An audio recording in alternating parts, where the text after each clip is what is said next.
प्यारे दर्शकों नमस्कार। आइए नजर डालते हैं हमारे प्यारे राज्य हरियाणा की तमाम बड़ी खबरों पर।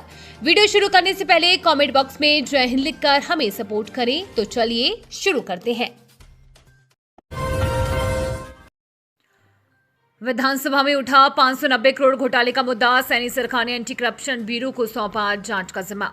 हरियाणा सरकार के कुछ अधिकारियों, कर्मचारियों और आईडीएफसी फर्स्ट बैंक के कुछ अधिकारियों की मिलीभगत से हुई 590 करोड़ रुपए से अधिक की धोखाधड़ी में प्रदेश सरकार ने कड़ा नोटिस किया है। सोमवार को विधानसभा में शून्यकाल के दौरान भी ये मुद्दा उठाया गया। पूर्व मुख्यमंत्री व नेता प्रतिपक्ष भूपेंद्र सिंह हुड्डा ने इस मामले में की आरोपी अधिकारी व कर्मचारियों पर की गई कार्रवाई को लेकर रिपोर्ट मांगी। मुख्यमंत्री नायब सिंह सैनी ने सदन में ऐलान किया है कि सरकार इस मामले में गंभीरता से काम कर रही है। एंटी करप्शन ब्यूरो और विजिलेंस विभाग को इस मामले की जांच का जिम्मा सौंपा जा चुका है। उन्होंने कहा है कि सभी विभागों व बोर्डों निगमों को ये निर्देश भी दिए गए हैं कि प्राइवेट की बजाय सरकारी बैंकों में ही सरकार का पैसा रखा जाए। खुशखबरी, कैथल ट्री का फोलिन परियोजना को मिली मंजूरी। क्षेत्रवासियों में दौड़ा खुशी की लहर। क्षेत्रवासियों की लंबे समय से चली आ रही मांग को पूरा करते हुए विधायक देवेंद्र हंस के प्रयासों से कैथल ट्री का फोलिन परियोजना को मंजूरी मिल गई है। इस महत्वपूर्ण स्वीकृति के बाद पूरे क्षेत्र में खुशी की लहर दौड़ गई है। बताया जा रहा है कि कैथल से चीका तक का ये मार्ग लंबे समय से संकरा होने के कारण हादसों का कारण बनता जा रहा है। बढ़ते यातायात दबाव और भारी वाहनों की आवाजाही से आम लोगों को काफी दिक्कतों का सामना करना पड़ता था। क्षेत्र के सामाजिक संगठनों, व्यापार मंडलों और ग्रामीणों द्वारा समय समय पर इस सड़क को फोलिन की मांग उठाई जाती रही थी। मनरेगा और राशन कार्ड पर प्रहार बर्दाश्त नहीं। 25 को चंडीगढ़ में विधानसभा का घेराव करेगी कांग्रेस। दीपेंद्र हुड्डा। रोहतक से कांग्रेस सांसद दीपेंद्र सिंह हुड्डा ने भाजपा सरकार पर तीखा हमला बोलते हुए बड़ा ऐलान किया है। फरीदाबाद पहुंचे सांसद ने कहा कि 25 तारीख को चंडीगढ़ में विधानसभा का घेराव किया जाएगा। उन्होंने आरोप लगाया कि भाजपा सरकार मनरेगा योजना को खत्म करने की दिशा में काम कर रही है और करीब 14 लाख लोगों के राशन कार्ड काट दिए गए हैं, जिससे गरीब और जरूरतमंद परिवारों पर संकट खड़ा हो गया है। हुड्डा ने कहा कि कांग्रेस इस मुद्दे को लेकर सड़क से सदन तक आवाज उठाएगी। उनका कहना है कि मनरेगा जैसी योजना ग्रामीण और गरीब वर्ग के लिए जीवन रेखा है। विधानसभा अध्यक्ष ने विधायिका को सशक्त बनाने के बारे में गतिविधियों की जानकारी सदन में रखी।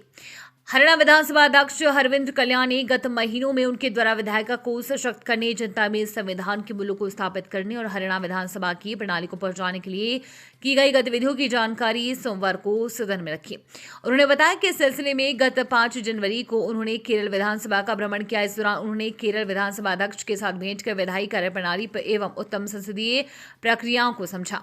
14 से 16 जनवरी तक नई दिल्ली पहुंच संसद भवन में आयोजित 28वें राष्ट्रमंडल स्पीकर एवं पीठासीन अधिकारी सम्मेलन के उद्घाटन सत्र में भाग लिया।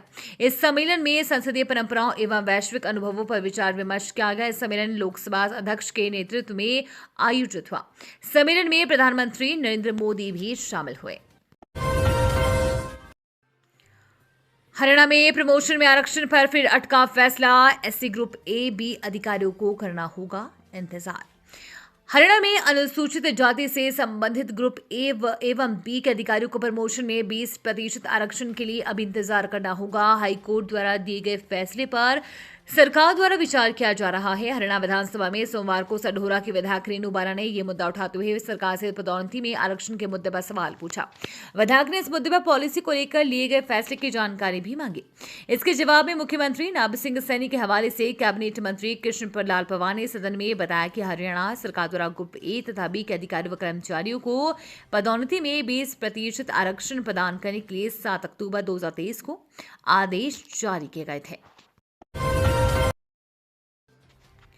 हरियाणा में बोर्ड परीक्षा में सुरक्षा के लिए तकनीक का सहारा। फर्जी परीक्षार्थियों पर शिकंजा, अब ऐसे होगी मौके पर जांच। हरियाणा विद्यालय शिक्षा बोर्ड की वार्षिक बोर्ड परीक्षाएं बुधवार से शुरू हो रही है। बोर्ड प्रशासन ने परीक्षाओं को नकल मुक्त और पारदर्शी बनाने के लिए व्यापक इंतजाम किए हैं। इस बार परीक्षार्थियों की रोल नंबर स्लिप व विशेष सुरक्षा फीचर और QR कोड लगाए गए हैं, जिसकी मदद से फर्जी परीक्षार्थियों पर सख्ती की जाएगी। प्रवेश पत्र पर लगाए गए QR कोड को उड़नदस्ते मौके पर स्कैन कर परीक्षार्थी की फोटो और विवरण की जांच कर सकेंगे। बोर्ड ने स्पष्ट किया है कि किसी भी परीक्षा केंद्र पर नकल या अनियमितता पाए जाने पर संबंधित विद्यालय के खिलाफ नियमानुसार कार्रवाई की जाएगी। बोर्ड अध्यक्ष डॉक्टर पवन कुमार शर्मा ने बताया कि 25 जनवरी से 12 फरवरी और 26 फरवरी से 10वीं की परीक्षाएं शुरू होंगी। इस बार कुल 5,71,767 परीक्षार्थी परीक्षा में बैठेंगे। पानीपत रिफाइनरी में कर्मचारियों का हिंसक प्रदर्शन, सुरक्षा बलों पर किया पथराव, माहौल तनावपूर्ण। हरियाणा के पानीपत जिले की रिफाइनरी में मजदूरों ने सुरक्षा बलों पर पथराव कर दिया गया है। यहां मजदूर ओवर टाइम, अधिकारियों के दुर्व्यवहार समेत अन्य मांगों को लेकर प्रदर्शन कर रहे थे।